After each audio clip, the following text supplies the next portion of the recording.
예수님은 죽음 목전에 앞두고 당신을 사랑하거나 당신을 위해 목숨을 바치라는 요구를 하지 않으셨습니다.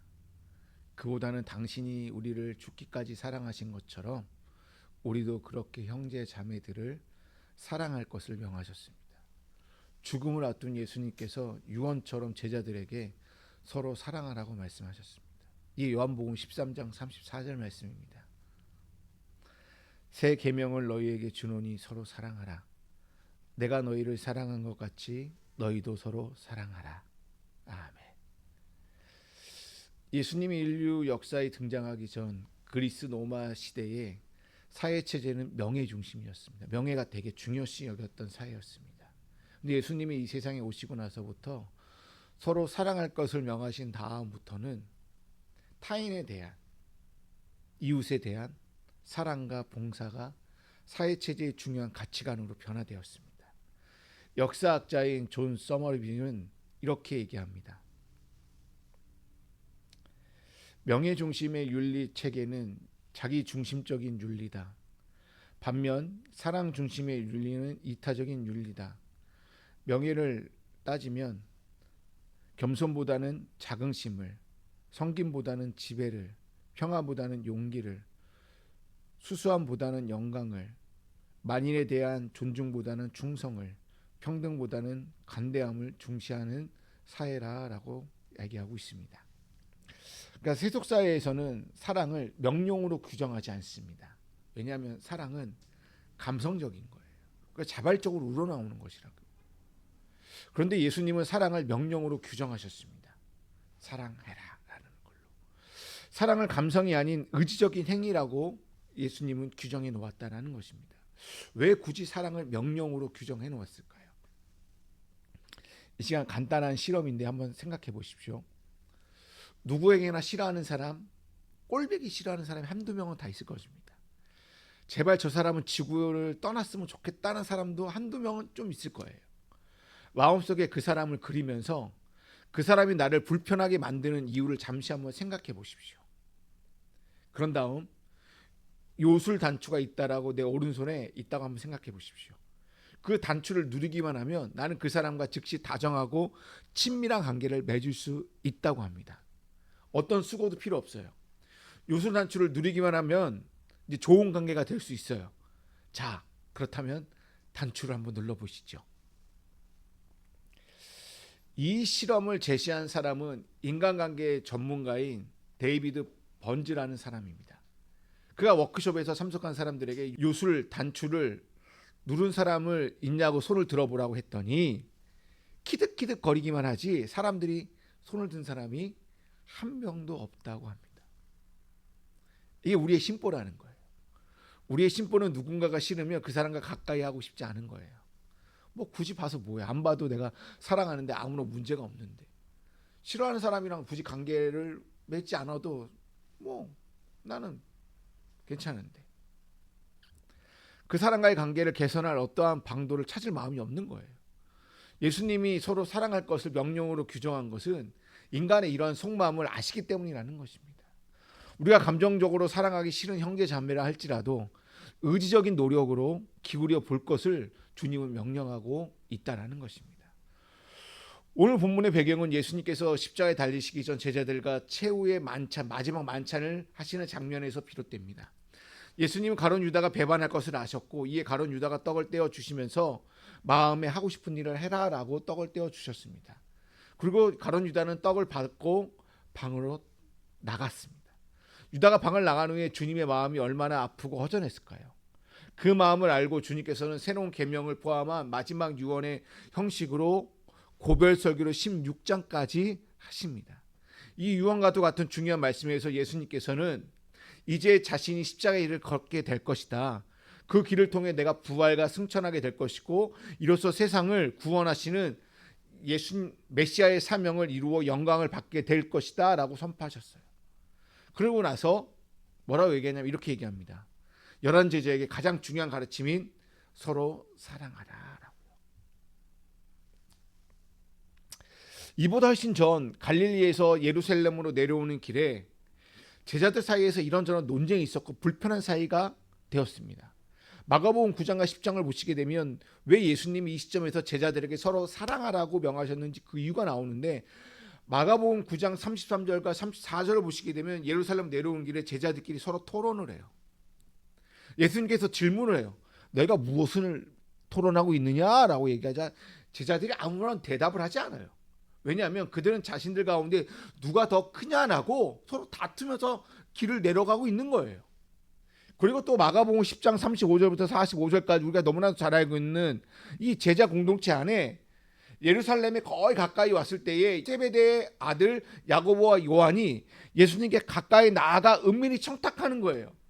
혹시 예수님이 왕이 될 때에 저를 우편에, 저를 좌우편에 채찍끈으로 앉게 해주십시오. 그래서 제가 영광의 자리를 누릴 수 있게 해주십시오라고 청탁을 하는 거예요. 이 이야기를 듣고 나머지 10명의 제자들이 야고보와 요한에게 불같이 화를 내는 거예요. 왜 화를 내었을까요? 그들도 정확하게 같은 것을 탐하고 욕망하고 있었기 때문이라는 거죠. 내가 가져야 하는데 다른 사람이 그것을 가지겠다고 이렇게 달려드니 서로 화를 내며 싸우고 있는 거예요. 지금 제자들의 상황이 그때와 너무나 비슷한 상황이라는 거예요. 이게 연속선상이 놓여져 있다는 거예요. 지금 제자들이 예수님과 몇 년을 같이 했습니까? 3년 동안 동고동락하면서 함께 했는데 이런 원수가 없는 시간이 되었습니다. 제자들의 관계가 왜 이 지경이 되었을까요? 예수님의 제자들이지만 엉뚱하게도 세상적인 것을 서로 욕망하고 있었기 때문이라는 거예요. 세상의 방식으로, 옛사람의 방식을 탐내면서 헛된 욕망을 꿈꾸고 있었기 때문이라는 것이죠. 사람들 사이에서 인정받고 싶은 욕구, 먼저 되고 싶은 욕구, 우두머리가 되고 싶은 욕구, 크고자 하는 욕구, 사람들에게 인정받고자 하고 다스리고자 하는 욕망, 그 다음에 성공의 욕망이 그 누구보다 우리 12명 제자들에게, 아니 저와 여러분에게도 있기 때문에 예수님에게 가서 이렇게 말하는 거 아니겠습니까? 그렇기 때문에 예수님이 마지막에 뭐라고 얘기했냐면, 아이고 아들아 서로 좀 사랑해라 라고 말하는 것 아니겠습니까? 또 하나 문맥적으로 세 계명의 본질을 이해하는데 중요한 문맥이 나옵니다. 이 다음 본문인데요. 주님께서 세 계명을 말씀하시고 나자 베드로가 그 밤에 주님을 3번 부인할 것이라고 예언을 해요. 요한복음 13장 36절에서 38절 말씀입니다. 베드로가 무슨 말을 하고 예수가 무슨 말을 하는지 한번 보십시오. 시몬 베드로가 이르되 주여 어디로 가시나이까? 예수께서 대답하시되 내가 가는 곳에 내가 지금은 따라올 수 없으나 후에는 따라오리라. 베드로가 이르되 주여 내가 지금은 어찌하여 따라갈 수 없나이까? 주를 위하여 내 목숨을 바치겠나이다. 예수께서 대답하시되 내가 나를 위하여 내 목숨을 버리겠느냐? 내가 진실로 진실로 내게 이르노니 닭 울기 전에 내가 3번 나를 부인하리라. 여러분 잘 보십시오. 이 이야기의 흐름이 어떻게 흐르고 있는지. 베드로가 주님을 위하여 목숨을 바친다라고 얘기하고 있습니까? 아니면 주님이 베드로를 위해서 목숨을 바친다라고 얘기하고 있습니까? 주님은 닭 울기 전에 너가 나를 3번 부인할 것이다 라고 쭉 잘라서 얘기하고 있어요. 좀 너무하신 것 같아요. 주님을 사랑해서 진심으로 사랑해서 주님을 위해서 목숨을 바치겠다라고 주님을 따라가겠다라고 한 제자 앞에서, 많은 사람들 앞에서 무안할 정도로 너는 나를 3번 부인할 거야 라고 무안을 주었다라는 거예요. 그러나 이 주님의 이 말씀은 우리가 세 계명을 이해하는데 너무나 중요한 단서가 됩니다. 세 계명을 말씀하시는데 우연히 베드로가 끼어드는 바람에 이런 이야기가 전개된 것이 아니라 세 계명이 이 베드로 사건과 연결되지 않으면 결코 이해될 수 없기 때문이라는 거예요. 그럼 이제 보십시오. 제가 3가지 얘기했어요. 가룟 유다 얘기했고요. 그 다음에 마가복음 얘기를 했고요. 그 다음에 베드로 얘기를 했습니다. 이러한 배경과 문맥 속에서 우리가 먼저 내리는 결론은 무엇이냐면 세 계명은 참된 제자들에게만 주어졌다라는 것입니다. 가짜 제자인 유다가 없는 상태에서 주님은 참 제자들, 참 신자들, 참 하나님의 자녀들에게만 세 계명을 부탁하셨다라는 거예요. 그렇다면 주님이 여기서 말씀하신 사랑이라는 것은 우리가 그냥 생각하는 사랑과는 좀 다르다라는 것입니다. 말하자면 주님이 말씀하시는 이 서로 사랑이라는 개념은 주님의 제자들, 신자들, 하나님의 자녀들만 할 수 있는 사랑이라는 것이에요. 교인 아니에요. 제자들이라고 얘기했어요. 그리고 하나님의 자녀들만이 할 수 있는 것이 서로 사랑이라는 것입니다. 서로 사랑이 예수님의 제자들의 표지라고 말씀하고 있다는 것입니다. 다른 데에서도 서로 우애 좋게 사이좋게 사랑하는 조직과 단체가 있을 수 있습니다. 그런데 그것은 주님이 말씀하시는 서로 사랑이 아니라는 거예요. 교회가 아닌 어떤 기관과 어떤 조직, 어떤 교회, 어떤 기관, 어떤 조직도 교회가 가지고 있는 서로 사랑을 흉내낼 수도 모방할 수도 없다라는 말씀입니다. 이것은 오직 제자들에게만 명령하고 있는 말씀이라는 거예요. 왜냐하면 사도 요한은 요한일서에 이렇게 말씀하고 있습니다. 요한일서 4장 7절에서 8절에 있는 말씀입니다. 사랑하는 자들아, 우리가 서로 사랑하자. 사랑은 하나님께 속한 것이니 사랑하는 자마다 하나님께로부터 나서 하나님을 알고 사랑하지 아니하는 자는 하나님을 알지 못하느니 이는 하나님은 사랑이심이라. 사랑은 오직 하나님께 속한 것이라고 얘기하고 있어요. 이 사랑은 하나님을 아는 사람들만이 사랑할 수 있다라고 요한 1서는 얘기하고 있다라는 것입니다. 결국 교회만, 참된 신자만이 서로가 서로를 사랑할 수 있다라는 얘기입니다. 새 계명이라고 하면 그 이전에 어떤 계명이 있었기 때문에 새 계명이라고 얘기하지 않겠습니까? 레위기 19장에 보니까 레위기 19장 18절 말씀인데 이웃 사랑하기를 내 몸같이 하라. 이 말씀이 고스란히 마태복음, 마가복음, 누가복음의 가장 큰 계명으로 와서 들어왔다라는 것입니다. 이미 율법에 서로 사랑하라는 말씀이 있어요. 근데 예수님이 말씀하신 서로 사랑하라는 것이 어떻게 새 계명이 될 수 있을까요? 레위기에서 이웃 사랑하라는 얘기와 서로 사랑하는 계명이 뭐가 다를까요? 다른 게 하나도 없다라는 거예요. 똑같이 이웃을 사랑하고 서로 사랑하라는 얘기는 같아요. 근데 뭐가 차이가 있냐면 사랑의 범위의 차이가 있다라는 것입니다. 이제껏 유대인들은 구약의 율법대로 사랑하였어요. 근데 그 사랑의 대상을 이방인은 제외시켰다는 것입니다. 자기네들끼리만 사랑했다라는 거예요. 모든 사람을 사랑의 대상으로 사랑한 것이 아니라 특히 아브라함의 자손으로 선택받은 사람들끼리만 사랑했다라는 것입니다. 그 반면에 예수님께서 제자들에게 주신 새 계명은 조건이 없어요. 사랑의 대상을 구분짓지 않는다라는 거예요. 남녀 차별, 연령 차별, 신분 차별 아무것도 없다라는 것입니다. 피부색이 다르거나 언어가 다르도 상관없다라는 거예요. 사랑의 대상을 구분짓지 않았다라는 것입니다. 여기서 중요한 단어가 무엇이냐면 서로라는 단어예요. 서로라는 말은 일방적인 사랑이 아닌 상호 관계적인 사랑을 하라는 것입니다. 예수님의 새 계명은 권력이나 지위 차이의 기초적인 사랑, 위에서 베풀어지는 그 사랑이 아니라 서로 동등한 입장에서 서로가 같은 입장, 같은 선상에서 서로 생명을 나누면서 사랑하라라는 거예요. 이 사랑은 종교적 울타리 안에 갇혀 있지 않은 사랑이에요.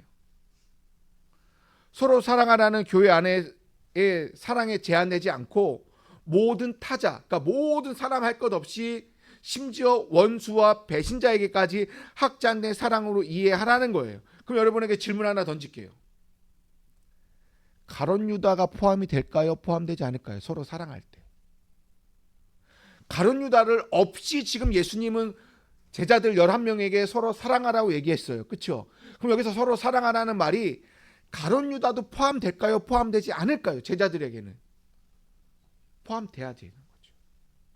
확장한다면 서로 사랑을 교회 안에서만 제한하는 것이 아니라 모든 타자 심지어 원수 배신자에게까지 확장된 사랑으로까지 우리가 서로 사랑을 이해한다면 가룟 유다도 포함시킬 수 있다는 것입니다. 이해가 되십니까?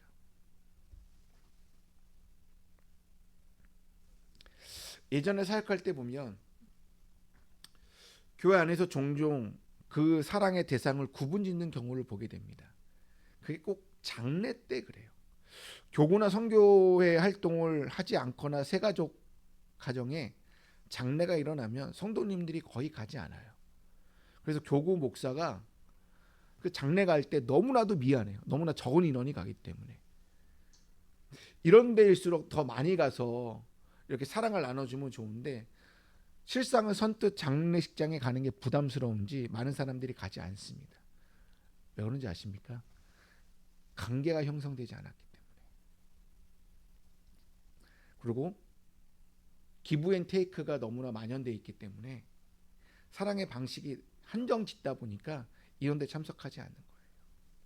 만약 우리 공동체 안에 우리도 차별과 소외감을 느낀다면 우리 벼라 공동체는 구약의 이스라엘 백성들처럼 사랑하고 있는 것이라고 저는 생각합니다. 그렇게 하지 않기 위해서는 예수님께서 말씀하신 새 계명이 필요하다는 거예요. 구약의 사랑하라는 율법이나 예수님의 새 계명에서 말씀하신 서로 사랑하라는 것은 우리가 아직도 내가 좋아하는 사람만 지금 사랑하고 있기 때문에 뭐 구약이든 신약이든 예수님이든 사랑하라는 것을 이렇게 끊임없이 얘기하고 있는 건 아니겠습니까? 이제 우리의 사랑의 방식은 34절 말씀처럼 내가 너희를 사랑한 것 같이 라는 말씀처럼 자기 희생적인 사랑으로 바뀌어야 된다는 것입니다. 예수님은 전폭적인 희생으로 근거하여 이웃사랑을 베풀어 주셨습니다. 한번 생각해 보십시오. 예수님께서 인류를 사랑하기 위하여 보여주신 사랑이야말로 자기 희생적인 사랑이었다는 것이죠. 우리가 그분의 제자래요. 우리가 그분의 삶을 따르는 자라고 우리가 다짐하면서 매주일 나와서 이렇게 예배 드리고 있습니다. 우리 삶의 자리에서 예수님께 보여준 사랑을 실천하는 자라고 우리는 고백하기 위해서 이 자리에 나왔어요. 한번 생각해 보십시오. 예수님 그 사랑을 실천하기 위하여 먼저 뭐 하셨어요? 제자들의 발을 씻겨 주셨다는 거예요. 성김의 본을 보여주셨다는 거예요. 하늘 보좌를 버리시고 이 땅에 인간으로 내려오셔서 성육식상권으로 우리에게 같은 눈높이로 맞춰주기 위하여 이 땅에 내려오셨다는 거예요. 우리는 겸손의 마음이 없으면 절대로 자신보다 낮은 사람을 사랑할 수 없다는 것입니다. 적어도 자신과 비슷하거나 높은 사람을 사랑할 수 있어도 자기와 낮은 사람을 사랑할 수 없다는 거예요. 근데 예수님 뭐라고 얘기해요? 야야, 이거는 아니야. 내가 너희를 사랑한 것처럼 너희도 나를 사랑해야지. 하늘 보좌를 버리시고 내려왔잖아요. 가장 비참한 짐승의 먹이의 통해서 태어나셔서 인간의 눈높이를 맞추기 위하여 태어나셔서 그리고 종들이 할 수 있는 사람들의 발을 씻기면서까지 우리를 사랑해 주셨다는 것이죠. 이것이 주님의 사랑인 것처럼 우리도 그렇게 사랑해야 된다는 것입니다. 그런데 중요한 것은 예수님이 계시는 곳에는 어떠한 미움과 분노와 다툼이 일어나지 않았다는 거예요. 이 미움과 분노가 줄어들고 사랑으로 다 변화되었다는 것입니다. 오늘 우리 속에 그리스도가 오시면 사랑의 사람으로 변화되는 줄로 믿습니다. 만약 내가 아직까지 사랑의 사람이 아니다, 내가 아직까지 사랑이 좀 차별적이다라고 생각한다면 내가 아직 내 안에 예수님이 오지 않았구나, 내가 아직 성령을 받지 못했었구나라고 생각하셨으면 좋겠습니다. 우리 공동체 안에 이제부터 사랑의 나무를 한 그루 이렇게 딱 심었으면 좋겠어요. 그 한 그루를 심으면서 우리 안에 있는 비움과 분노를 이 사랑의 나무에 다 심으십시오. 부정적인 감정도 다 이 사랑의 나무에 다 옮겨 심으십시오. 행복하지 못하게 만드는 일들 있습니까? 그러면 다 사랑의 나무에 심으십시오. 그리고 사랑의 감정을 가지고 이제 가족과 직장과 공동체 안에 사랑하고 섬기며 나갈 때에 우리가 심은 이 사랑의 나무가 커가서 우리 이 수원을 뿐만 아니라 전 우주를 사랑하게 되는 줄로 믿습니다. 이제 말씀을 저는 마치려고 합니다. 여러분, 예수 그리스도가 우리를 믿어 주었고 예수 그리스도가 우리를 사랑해 주었던 것처럼 우리가 그 믿음을 보답하고 예수님을 사랑하는 길은 다른 게 아닙니다. 예수님을 사랑하는 것이 아니라 바로 서로 사랑하며 예수님이 우리를 사랑하는 것 같이 그 사랑을 내 옆에 서 있는 사람에게 베푸는 것이 바로 그 믿음을 보답하는 길이고 우리가 제자 되는 길로 믿습니다. 제가 오늘 설교를 준비하면서 이 시 때문에 준비했습니다. 지금까지 설교한 것을 기억이 안 나도 좋은데 이 시만큼은 여러분들이 위로를 받았으면 좋겠습니다. 내가 나의 사랑으로 나를 사랑했을 때 참 많이 노력했습니다. 더 나은 내가 되기 위해서. 내가 나의 사랑으로 배우자를 사랑했을 때 참 많이 울어야 했습니다. 배우자를 나의 사람으로 만들기 위해서. 내가 나의 사랑으로 아이들을 사랑했을 때 참 많이 화를 내야 했습니다. 아이들을 잘 키워야 한다라는 욕심 때문에. 내가 나의 사랑으로 이웃을 사랑했을 때 참 많이 참아야 했습니다. 그들을 사랑해야 한다라는 윤리 때문에.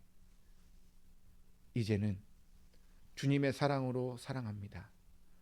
더 큰 사랑으로 사랑을 하니 사랑하는 일이 쉬워졌습니다. 사랑하는 일이 기쁨이 됩니다. 사랑하는 일이 감사가 됩니다.